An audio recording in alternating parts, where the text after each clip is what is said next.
Pero yung pangungutang, hindi naman yan masama as long talagang Kailangan na kailangan. at alam mo paano mo gagamitin yung pera. O, Tama. di ba? Alam nyo na. Palakpakan natin si Boss Toyo. Ayan, pag-usapang pera, meron po tayong pwedeng dulugan or lapitan. Ha? At saka tatandaan natin na money is energy. Yes. And Oo. money is everything. Hindi, joke lang.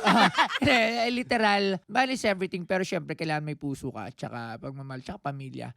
Kasi di ka, di ba, yung tayo sa usaping pera na rin lang eh, Tama. di ba? Hindi naman masaya kung wala kang pera eh. Totoo yan. Huwag tayo hipokrito. Oo. Kahit sabihin mo yun, katulad sinabi mo kanina, Oo. nakabili ko dyan, ganyan. Hindi naman yan sila masaya. Ikaw ang hindi masaya. Di ba? Mas masayang umiyak sa loob ng limousine Oh. kesa sa umiyak jeep. O tricycle. O kaya maglakad. O maglakad sa ulan. Oo. Oo. Doon Ang ka na sakit lang. naman nun. Sa loob ka ng limousine, tas Louis Vuitton yung tissue. Oo. Di ba? Di ba? Oo.